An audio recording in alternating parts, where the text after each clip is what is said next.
I want to spend some time talking about patterns for software architecture. Best time to ask questions or make comments is anytime you have a question or a comment. Draw my attention, ask your questions. I'll be delighted to hear your thoughts along the way. So we want to talk about patterns. Now, before we talk about patterns, let's just spend a couple of minutes on, before we talk about the specific patterns, let's talk about patterns in general. What are really patterns? Patterns really are a way for us to communicate and identify solutions that have been tried a number of times before. A few years ago, my wife and I decided to build a new house. So we went to a builder and we said, we want to build a house. And the builder asked me, what kind of house do you want to build? And I thought for a minute and I said, Dave, I like to have a house where I can live. And he said, well, that's what we build houses for. But what kind of house do you want to build? And I told him, one I can live comfortably. And by the time he figured out, I have no clue what I'm talking about. And then he said, well, I'm talking about what kind of architecture you want. I'm like, oh, now I understand your question. I have no clue. Because I am not spending my time on architecture for houses. I spend my time on computer architecture. But this is why I'm married to somebody more intelligent than I am. And my wife said, that's okay, honey. I'll take care of it from here. And then she said, we want a modern farmhouse. I'm like, what is a modern farmhouse? I'll explain to you later, right? And so apparently I'm living in what's called a modern farmhouse. And so as a builder of buildings, you would decide on architectures. Now, before we get into that, I want to share with you a story. And I was on an airplane, and I sat next to somebody, and I had a little small talk. I said hi, and he said hi. And out of curiosity, I looked at him and said, say, what do you do for a living? And he said, I'm an architect. And I looked at him for a minute and said, if you don't mind me asking, I said, are you an architect or are you a real architect? And he said, well, I cannot answer that question because you haven't defined what an architect and what a real architect is. I said, fair game. I'm a computer programmer. And before I could complete the sentence, he said, okay, I get it. I'm a real architect. And then he said he's working in a hospital and he's building this hospital. They're in the 5th year of constructing this huge hospital. And I said, hang on a second. You said you're in the 5th year of construction. And he said, yeah. And then you said you're an architect. He said, yes. Well, why are you there for 5 years if you're an architect? You're supposed to draw these pictures and run away before anything real work gets done, right? He said, yeah, there are architects like that, but I actually like to stay with the construction until it's finished because I am the one who delivers the bad news to the hospital. Because in spite of all the studies we did, we are digging 30, 40 feet below the ground, and we just found out that the clay is very different back there than we had done the testing. And we cannot build what we planned for. And now my job is to work with the administration to find out what we can build. So to me, it doesn't matter what your patterns are. The reality has to answer that, right? And so while patterns are nice, I often find patterns to be very frustrating. I'll tell you why. The reason is, I never ever seem to solve any problem in my life in programming. Sitting there asking, I wonder what pattern I can use today. Because my life is not where I drag patterns in and put them together and walk away. In fact, I would challenge this to you. If the very first thought on your mind when you wake up is what pattern you would use, immediately pick up the phone, call the boss, and say, you're very sick today. Don't go to work. because your goal shouldn't be to go use a pattern. But I find patterns to be enormously powerful communication tool, not as a design tool. And in spite of what people tell me that, oh, patterns are great to design, sorry, they are not for me. They are great for communication, not for designing. For designing, I need to take a very different route, whether it's a design pattern or an architecture pattern. If I'm doing design at the code level, I'll promise to you this is true. I've done this for 40 years. I remember when the Gang of Four book was released, the design patterns book.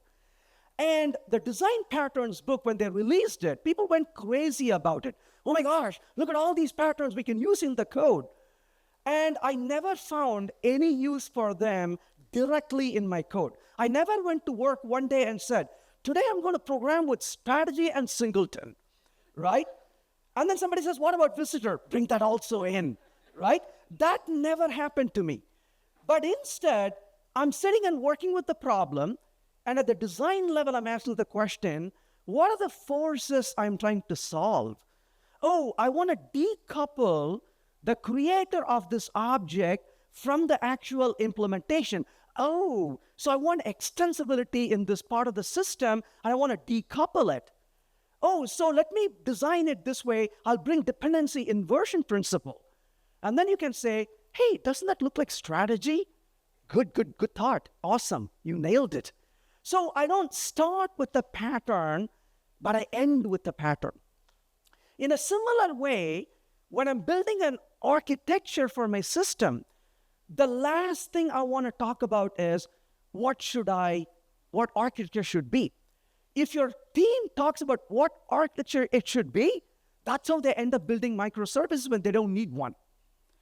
And I had a boss call me and said, we're building microservices. I said, why? And she said, what do you mean, why? We're supposed to build microservices, right? I'm like, why? Because everybody said that's what we should be building. Well, if you don't know why you are building it, how could it end up really being well, right? So for architecture, I would say the very first thing you want to ask the question is, what are you building? Not how are you going to build, but what are you building? And why are you building it? And, I'm not a big fan of this term, but a lot of times we hear these terms, right?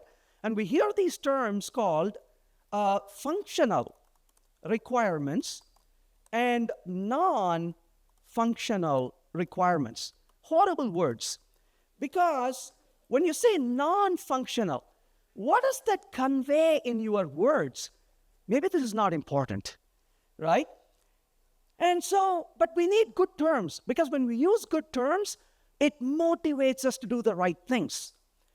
And this is where I love this term called characteristics. Mark and Neil introduced the term characteristics of a system. I love that term rather than using the word non-functional requirements. So what are your characteristics? Now think about this for a minute. I'm this person who wakes up very early in the morning, but I'm the most disorganized person I ever know. Because suddenly at 7:45, I'll realize I need to be at my client site at 8 in the morning. Not because I slept. It's the quite opposite. I've been working for 7 hours by that time. And I'm like, oh my gosh, I got to go right now. And that's when my wife says, you had breakfast, right? I'm like, oh, that breakfast. So now there are a lot of days, the breakfast is between me and going to work. I want to grab something very quickly. There are days when I can sit down, relax, have a nice meal with a friend. So what are the characteristics now? There are days when I want a quick meal, and there are days when I want a leisurely meal with more varieties in it. So typically when I stay in a hotel, I'm staying at this beautiful hotel here. They got a nice restaurant. You can walk in, sit with friends, have a nice conversation for 30 minutes an hour, which is great. But if I tell them, I need something really quickly, well, where do you get it, right? Well, I was staying in a hotel about a couple of months ago, and they had something absolutely brilliant. They had a nice restaurant where you can just sit in and have a nice meal. And next to the restaurant, they had a little kiosk. You can just walk into the kiosk and say, hey, can I have a pastry and a latte, please? And I got 3 minutes to leave. And what do? Here you go. Here's how much you pay, and you're out less than 5 minutes. But on the weekend, when I'm in the town, I don't go to the kiosk. I go to the restaurant. I sit down, have a nice meal. What I just described to you is microservices, because they have two separate things where you can dine. One is for a leisurely dining with a lot of variety. That's the characteristics I'm interested in. The other one is, I got to get going. I need to eat something on the way when I'm driving in my car. So give me a pastry and a latte, please. I'm out of here. And that's the characteristics. And if you're building a business, and if you don't understand the characteristics of your customers, your business is going to fail. If you're a hotel, you need to ask the question, what kind of people stay in my hotel? Are these people who are leisurely?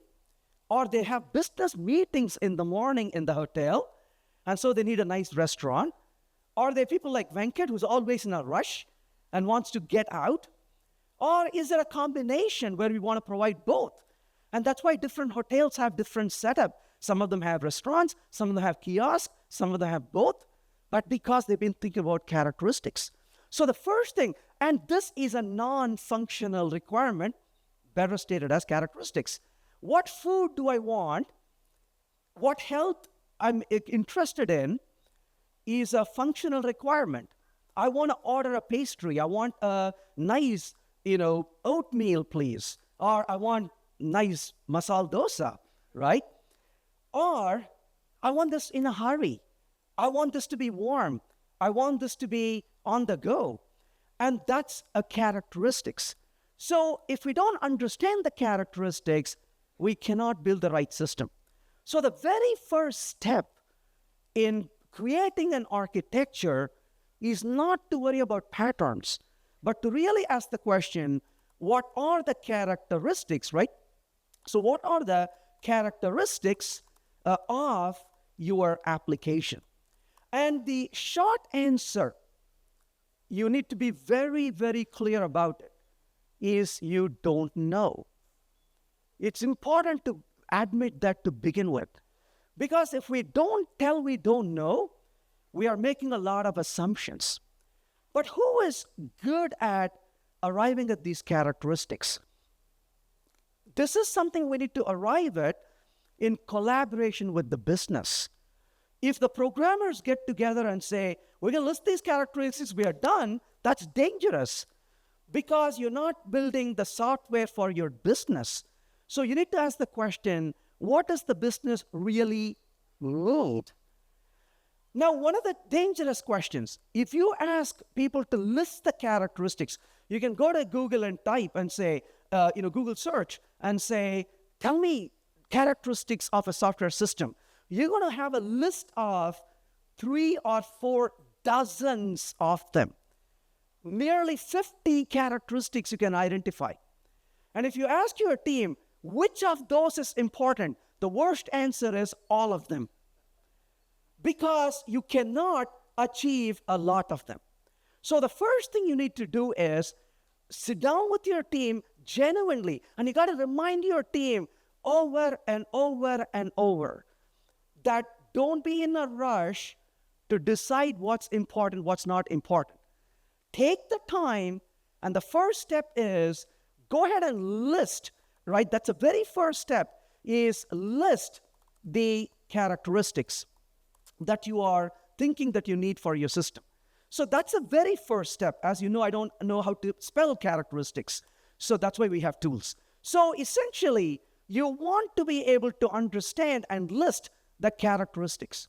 And once you list the characteristics, take the time to ask the question genuinely. Don't reject it. Don't argue about it.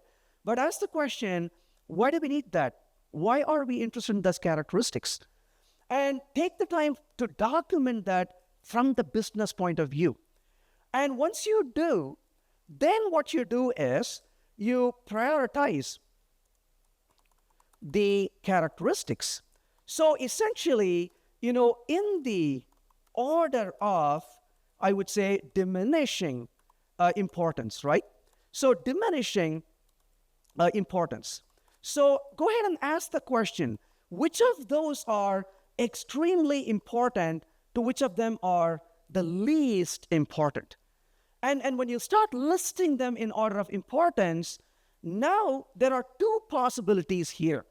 Maybe that's a relatively easy system to build. The characteristics fell in place nicely, and you're like, cool, we can achieve this. Or you find sometimes there are conflicting characteristics. That's okay. It's perfectly fine to have conflicting characteristics. Example, who are your customers? Who are your guests staying at your hotel? Oh, I've got guests who are going to hold business meeting, and they're going to have a long breakfast with a lot of good food and talk, and there are these guys who want to just rush. Hey, wait a minute, that's conflicting. And yes, that's why we want to consider that into our architecture, but to identify those conflicting characteristics and ask the question how to accommodate that. Keep that thought in mind. I'll come back to that later about the conflicting characteristics. So given this priority, and then you say, here are my characteristics, this is what we want to build in. So we have these functional requirements and the characteristics. When you bring those two together, that should help you to decide on the architecture. So you don't start with the pattern, you end with the pattern. Like I said, I don't start my design with the pattern, but I end with it. I don't start my architecture with the pattern, but I end with it. But I start with the discussions of what are the requirements, what are the characteristics. If I don't understand the characteristics, I build the wrong architectural pattern, and which is fine if you plan to quit very soon from this company. But if you plan to be there for a while, that's not what you want to do. For two reasons. One, you will have to take the blame when things don't work. And second, you got to fix the mess that we end up in. So taking the time to understand that becomes very important. And you'd be surprised. I will tell you the people that I absolutely like the most on my team. I'll tell you the people that I don't like the most on my team. The people I don't like the most on my team are the ones that keeps nodding their head. Yep, sounds good. I like it. I'm like, you get out of the room now. But the person I like the most is, the person says, excuse me, why are we doing that? I'm like, thank you. Why are we doing that? Is this important? Somebody says. And those are the people that are going to save you, because they are bringing reality into what you build rather than just conforming with what you're saying. And you need teams of members who can challenge you like that. That's extremely important. So identify the characteristics. So let's talk about some characteristics. What are those? And by the way, again, not everything is important to all the systems, right? So one characteristics I could say is scalability. Could be. One could be performance. I had a team. I won't mention the name of the company here because there's camera turned on. But they emailed me and said, we want you to come and teach us how to do test-driven development with C++.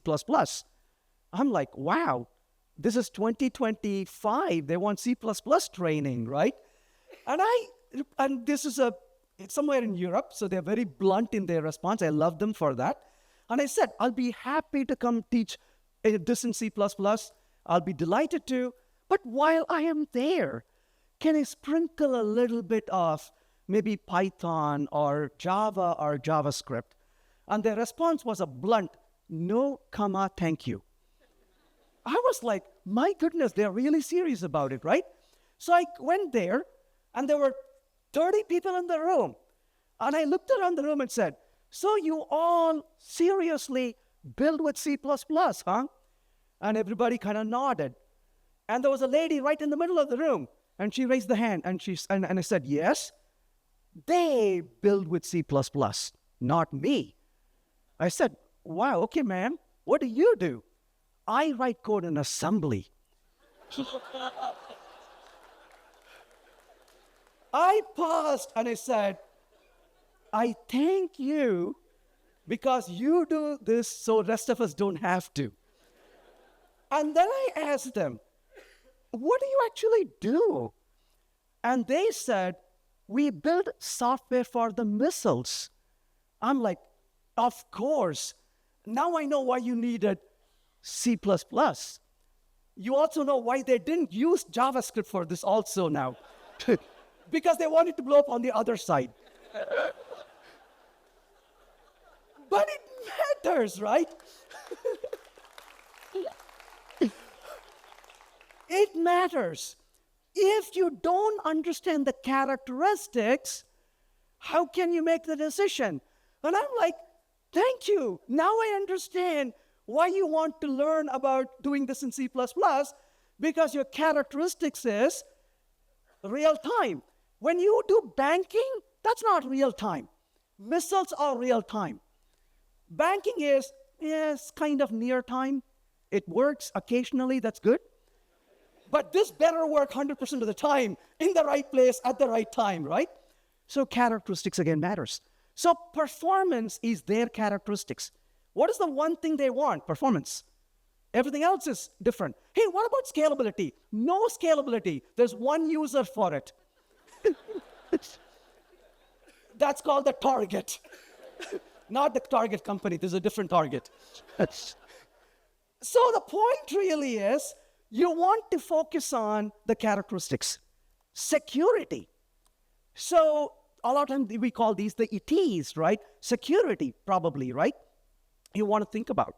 What about upgradability? Could be. Portability, maybe. Testability could be another characteristics. Evolvability.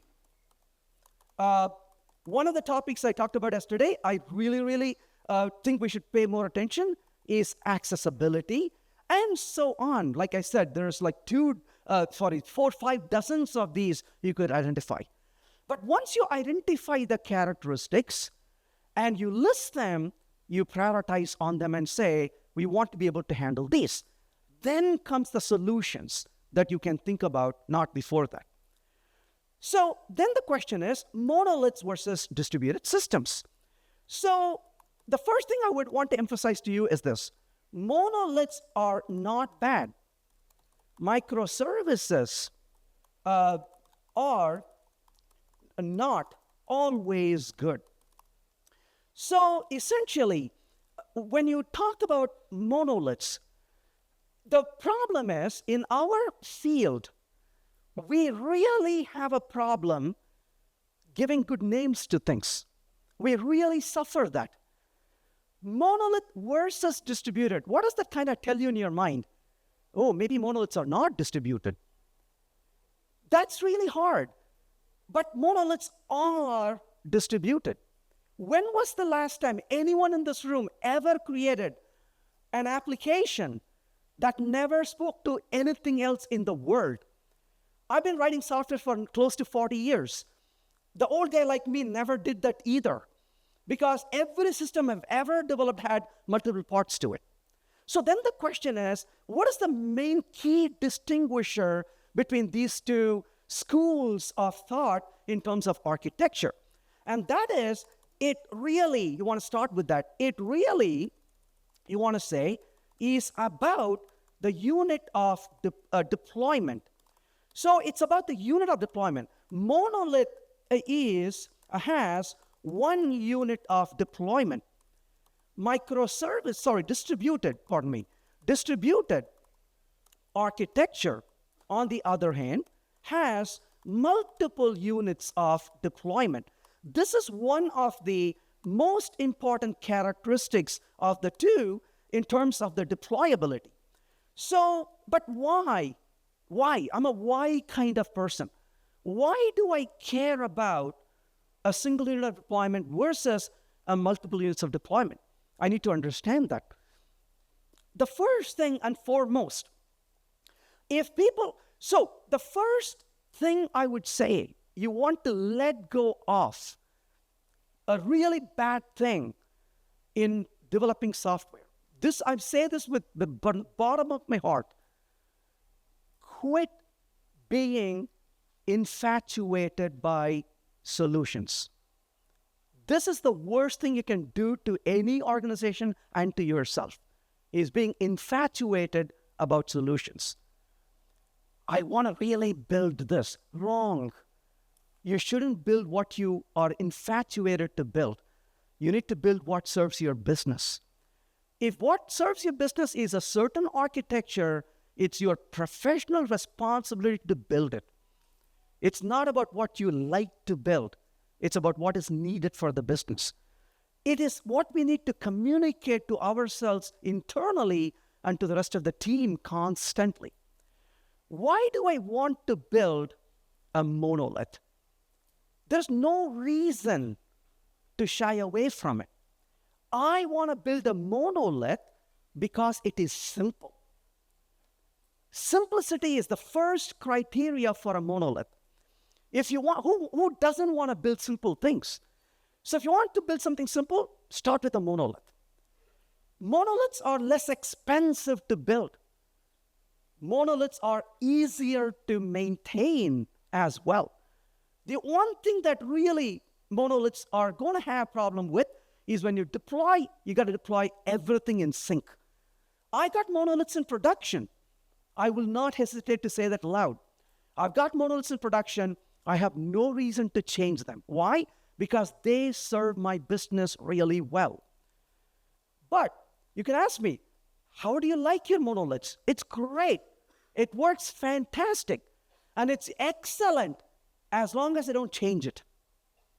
But the minute I want to change it, I got to go through a particular sequence in changing it, so I don't break the whole thing. And I got to go through that particular order of upgrade so that everything continues to work. And I need to think through this order depending on what change I'm making. So upgrading is a bit more painful, but everything else is great on it. But it serves my business. So monoliths are great if one of the characteristics you have is simplicity. If you are a startup, why would you want complexity? What you want is a different C, customers, not complexity. If you're a startup, why do you want to fail for a lot when you can fail for less? Here's the unfortunate thing about startups. 90% of startups, maybe 95% of startups never succeed. That's the unfortunate thing about startups. No guarantee of success. The startups you hear about are the ones that survived and succeeded. If your startup, you don't even know if your startup will survive. What you need is a fast time to market so that you can gain customers. And once you have customers, you can come back and make it better any number of times. By the way, this is not just about startups. I'll tell you a story. I was called by a very large company in Calgary, Canada. And when I went there, this is a large company, right? And I walk in there, and they said, we want your help to completely re-architect this application. We're going to gut it and start over. I'm like, wow, you're a multi-billion-dollar huge company, and you want to throw this away, and you want to start it again. And they said, yep, that's exactly what we want to do. And I said, why? And they said, we came up with this idea for this product 3 years ago. And it was a brand new idea. And nobody knew whether this would succeed or not. And we created this rapidly so we can test it out into the customers. And we didn't know it would succeed. And it turned into huge profit. We have started other similar products before, and almost every one of them failed. So we don't want to spend a lot of money on this. But this one, we got lucky. It really succeeded. It's making money. So now we need to re-architect it so we can continue to maintain it going to the future. That, to me, is not a failure on their part. That's smartness on their part. Because all the other projects, they never succeeded. They didn't waste the money on it. Why would you want to waste the money on a project that would never succeed? If you had the ability to look at that oracle, right, and say, ooh, that's going to succeed, that one will not, that is easy. We don't know that. We don't have a clue to say. In fact, you may or may not know this, but Twitter, the way Twitter was, not the current, never mind. So the original Twitter, right, that was never started as a Twitter. It was started as a messaging application that failed. And what did they do? They were sitting there scratching their head. We got the code. Nobody wants to use it. What do we do? And they said, hey, why don't we try something else? What do you want to do? Let's put it out so people can say stupid things. Who would know that saying stupid things would become just a big win? By the way, when you suddenly realize you completely failed and you do something completely different, that's the beauty of communication, right? You use nice words, beautiful words. You don't tell people he's stupid. You say he's interesting. You don't tell your boss, I've got a problem. Boss freaks out, right? You say, boss, I have a challenge. So you don't say, our product failed. We're going to pivot this, right? That's so nice. So they pivoted. But that to me is brilliance, right? Because when you pivoted it, it caught really well. And that's when the blue whale started popping up. I call that a success story. Because had they spent the money on it and they never succeeded, what a big failure it could have been, right? So take the time to discover if your product will survive. If you say, hey, this product has been around for a while, we know exactly what we need to do, maybe we should really put more money and time into it, makes good business decision. Your architecture should be part of your business decision, not just a technical decision alone. That's our responsibility. So what about a distributed architecture? A distributed architecture gives us multiple units of deployment. So, but why? I said monoliths, right? So monoliths, I said, simple, less expensive, easy, you can, easier to maintain, and so on. A lot of these benefits, right? Less risky, less effort, in production, in terms of all the other things that come with it. But what about the distributed architectures? Why would you want to do that is the question. You want to pick a distributed architecture for two reasons. The first reason you want to pick a distributed architecture, so that phrase the question differently. Why do I want multiple units of deployment? And I'll tell you why I may want that. I was talking to a very large insurance company, and I cannot say the name here. But I was sitting and working with this developer. I asked him a question, and I wish he had said no, but he didn't say no, unfortunately. And I asked him, hey, you have this class, right? Can I please look at the database table for it? And without saying no, he said, sure, and he opened and showed it to me. That table had literally 800 columns in it. I'm not talking about rows. 800 columns in it. And I was holding tight to my chair. And I said, this has 800 columns in it. He had no emotion. He was like, uh-huh. And I said, other tables. And he opens, they're like, you didn't have to show it to me.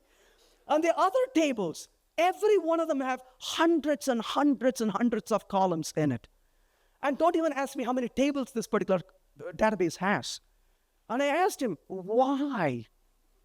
And he said, because they need it. I said, but who is they?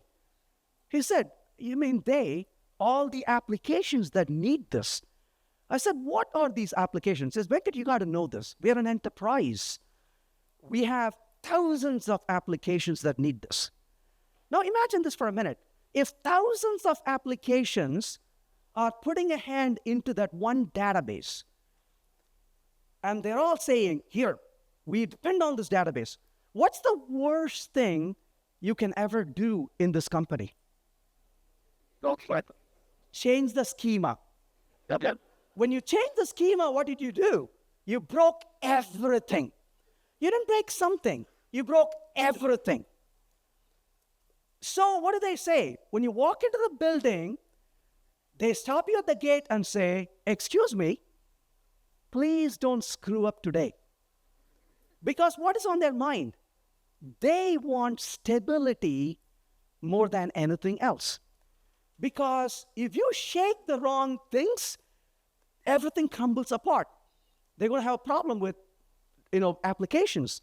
So stability is what they want, right? What do they don't have? Agility.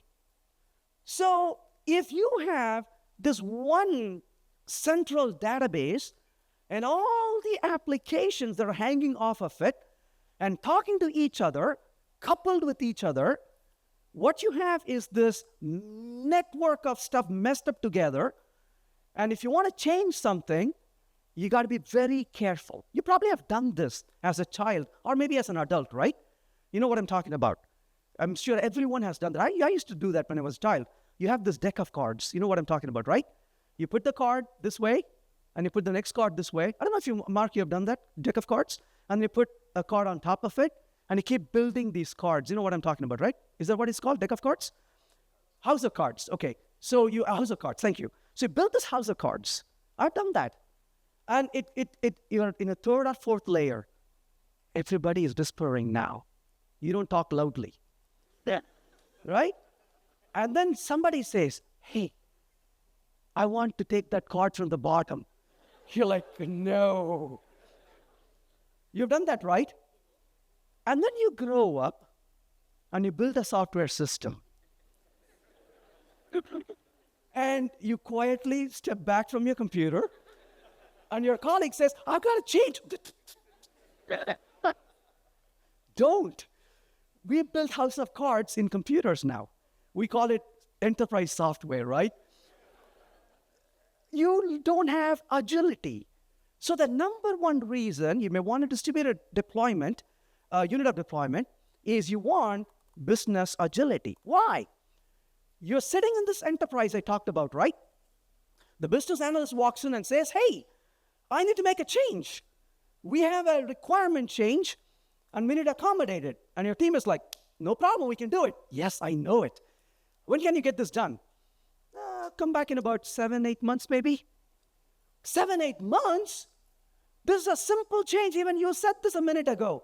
Yeah, it's a simple change. But we first have to write a change request. We got to, we got to create a Jira entry first. But then you got to create a change request. You got to tell what the change is.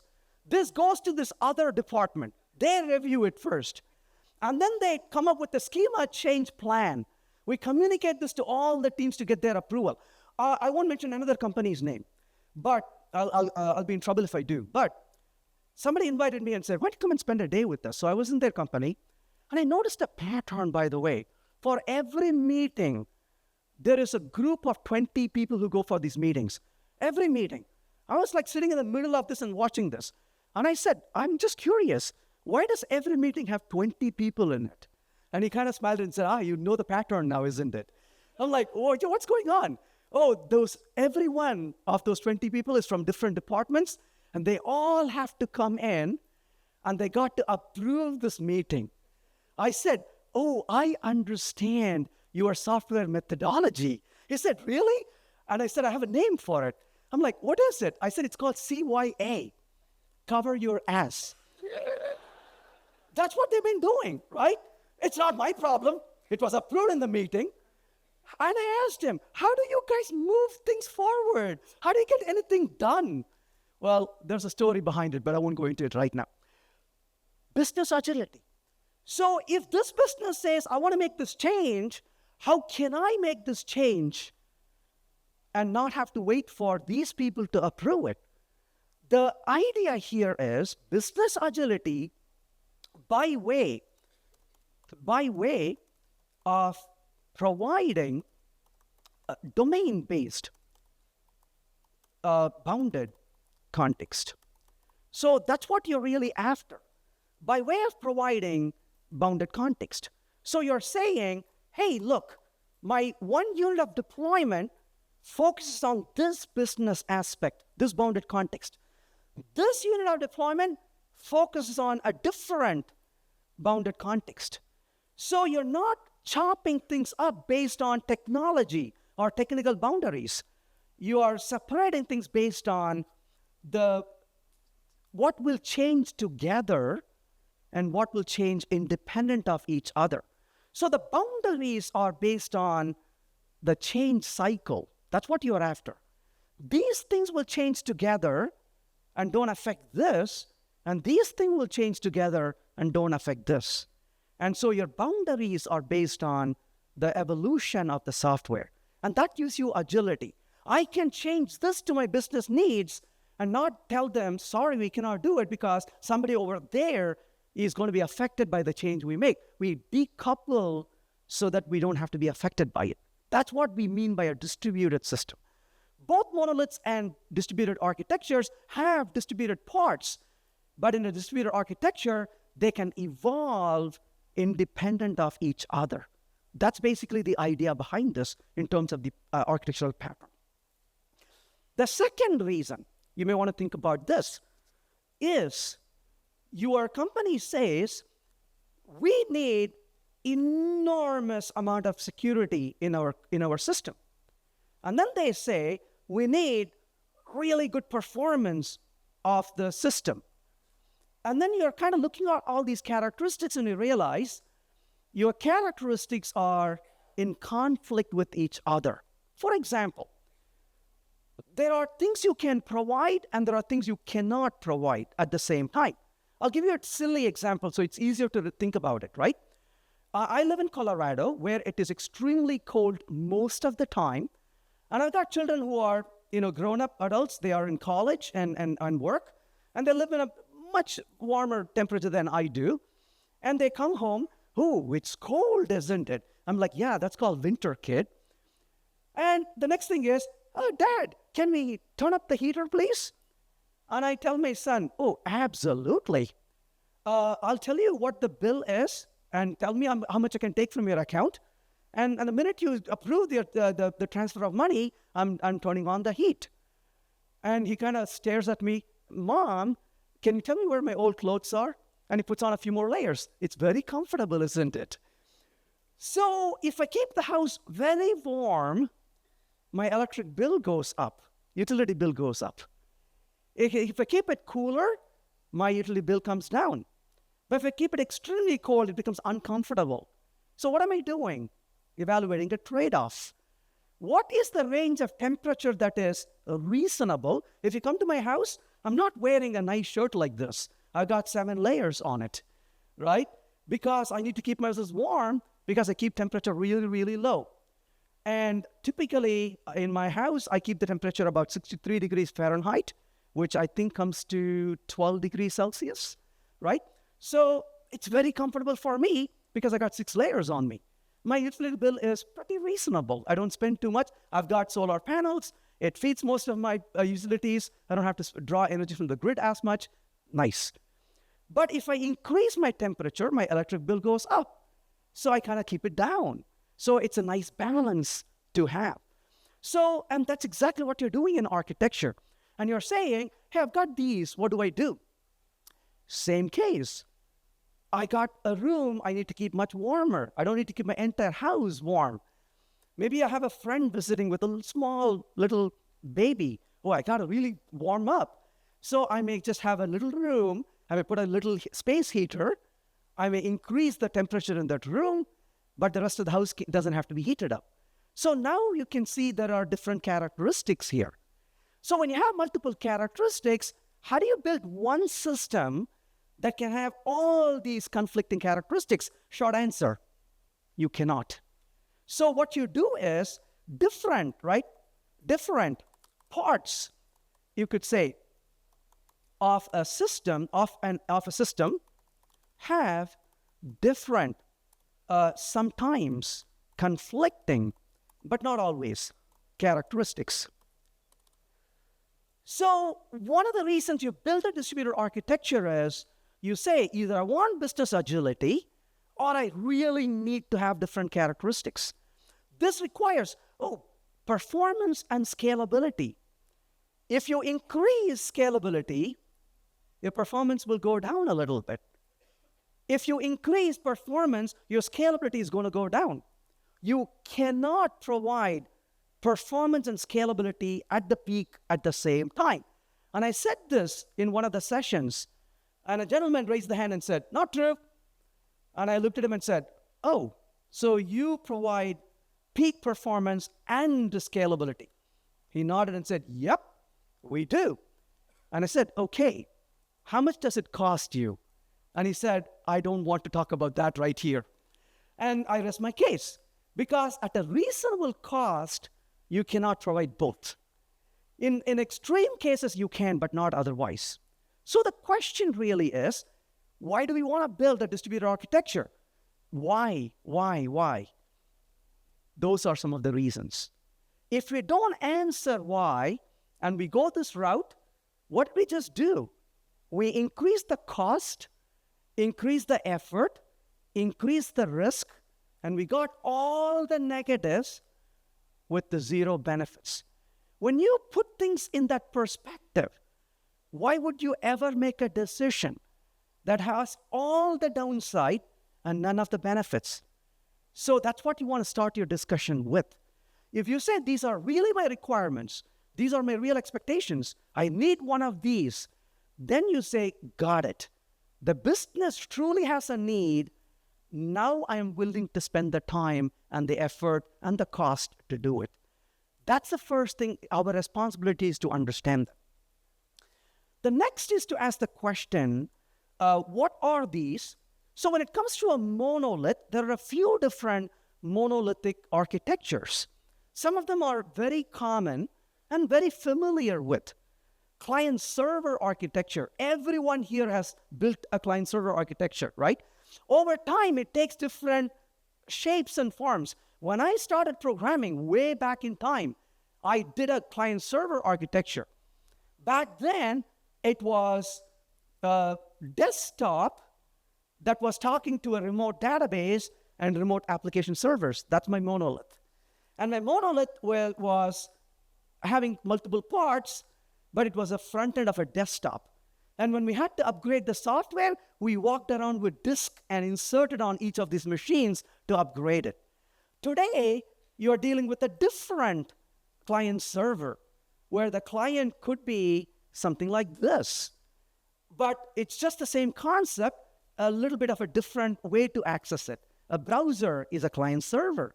A little bit easier, a lot easier to deploy than a desktop application was or is. So a plug-in architecture. This is extremely common and very powerful. And this is also a monolithic architecture. And a plug-in architecture is where your application has multiple plugins, so you can change different parts, but the core of it is still governing these parts. If the core were to change, the parts have to change. That's why it's a monolith. And a monolith a plugin architecture is very common. You have probably used things like Jira or Eclipse and so on. PMD, Jenkins, a lot of these are examples of plugin architectures. So they are very prevalent around us, whether we recognize them or not. So these are solutions we widely use, and they are there to serve a purpose. And these are very reasonable solutions to create. Makes good sense. Examples of distributed architectures are, one is called a service-based architecture. Again, there are several in these categories, but I just want to highlight a few here. A service-based architecture is actually a fairly reasonable solution. You probably heard Mark say this yesterday in his talk. If you look at an application that you have, right, think about this for a minute. You have two problems you may want to do. One is, you got this monolith, and you realize this monolith is not useful for me because either I have to give a business agility or I have to provide different characteristics or both. So you decide to take this monolith into a distributed architecture, right? Not monolith to microservice, monolith to distributed. Now you ask the question, hey, I've got two things to do. I got to split up the code. I got to split up the database. In your mind, which of those two is easier? Is it easier to split the code or is it easier to split the database? The code is, I know that's still painful, but we are talking about how much more pain, right? You can split the code, but to split the database is enormously painful. If you are spending your time and effort splitting the database, you may not be able to provide your business with solutions in a timely manner. And you ask the question, did we get enough from just going with the code splitting and not go all the way into it? Or maybe we can take this gradually. So a service-based architecture is where you have these services, and every service is based on the domain-based bounded context.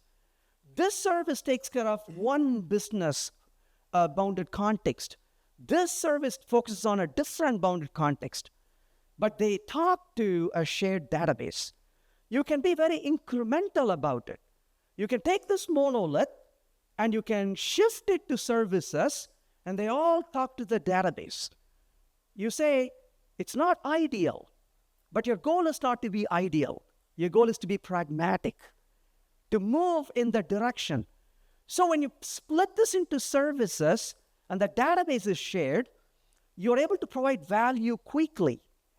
You're able to give a fairly decent amount of business agility, not to the extent you may be able to do if everything is split, but to achieve that cost, to achieve that, it may be very expensive. So you're saying, hey, we can be reasonable now. And that's basically what service-based architecture is. A service-based architecture is you modularize your services based on the bounded context, and the databases are shared. Then you say, hey, now that we made the difference, we don't want to have this one database sitting here, but we don't need to also split it entirely. So what can we do as a grouping? So maybe these services can share this database. These services can maybe share this database. And maybe we can start pulling the database a little bit at a time, incrementally, so we can keep increasing the agility as time goes on. By splitting the services, what did you achieve? You are able to provide already different characteristics. So you may not have provided the utmost agility, but you are able to provide utmost difference in characteristics because these services are split. So this service can give you one characteristics, this can give you another characteristics. If that is your goal, service-oriented gives you that capability without extra cost for it. Your goal shouldn't be to build an architecture. Your goal should be to solve a problem. If this solution solves my customer's problems, why would I want to take something bigger and expensive? I always ask this question at work. And people say, we got to use this solution. We got to use that solution. I say, hang on, let's pause that. Let's come back to this. Imagine you hire a plumber. They're like, okay, fine. Because the minute you say, I'm going to hire a plumber, and the plumber says, here are the things I can do for you. You're like, dude, let's understand what problem you need to solve. There's a leak in this one. Can you fix it for me? Don't talk about everything else we can do, right? Because your goal is not to have an enterprise plumber. Your goal is to fix the damn leak. That's all you're focused on, right? And that's what you do. And it's me on the other side when I'm at a business. I need to solve their problem, not try to create something monstrous. So a service-oriented is a very reasonable solution to provide the second objective we talked about, which is different characteristics for different parts of a system, with a reasonable agility, maybe not the extreme agility. If you want to push it to more agility, then you may consider something like a microservices. But I would argue that comes at a much higher cost. This is one of the problems. A lot of companies dived into the most expensive solution without asking the question, why? And what benefit am I going to get? And they did it so terribly, we burned our fingers with it and a few other parts of the body. And now we are like, gosh, I don't like microservices. There's nothing to like about it. It's a wrong tool. It's a wrong solution. We never took the time to ask the question, why? Why are we building it? Because if I ask the question why we are building it, there are so few reasons to go to that extreme to build it. And that is why starting with these characteristics and understanding the characteristic, the reason, the why, and why is probably the most important question we can ask. Because if we don't understand why, the how doesn't actually matter. It could be mostly wrong, right? And so microservices can give you both of those, the business agility to the peak and the characteristic differences. But if that's what you want, and if you ask the question, but who doesn't want business agility? I beg you to really ask that and understand, because I learned this lesson the hard way. I was at a company and I told them, but isn't that cool to have business agility? You can change things really, really fast. And everybody in the room was sitting and like, what are you talking about? And eventually the director of the group in the room said, maybe we should tell you what we do. I'm like, what a concept. I should have asked you that question. And he said, we work in a highly regulated industry. Change happens once every 10 years. If we change anything earlier than that, they yell at us and get angry with us. I said, if you could please point me to the exit, I will walk out quietly. Because you don't need business agility. What you need is just be happy doing what you do. I wish my business was like yours, where I got to change something once in 10 years, right? So I cannot tell them they need business agility if the business doesn't need agility. And so take the time to really ask and understand what the business needs are. So to kind of reiterate what we talked about, don't start with patterns, because that's the worst thing we could do, is to implement something we don't really need. So instead, calm down and tell yourselves first and tell everybody around us, not just once, but repeatedly remind ourselves and say, let's take the time to understand the requirements. Let's take the time to understand and document and list the characteristics. Let's then prioritize these characteristics. Let's understand and then ask the question, what are the characteristics we need to focus on? Then ask the question, which of those architectural patterns will get you closer to the characteristics and the requirements that you have, and select them. Be willing to prototype it. Because to me, one of the beautiful things about prototyping is prototyping removes the burden from me as to, I don't have to imagine. I can have a proof that shows how things will be. This is something I would strongly encourage doing. I'm a huge fan of prototyping, because the minute you prototype, it exposes so many things you may not really look at otherwise. So prototype it. And even an architecture is something you can start prototyping.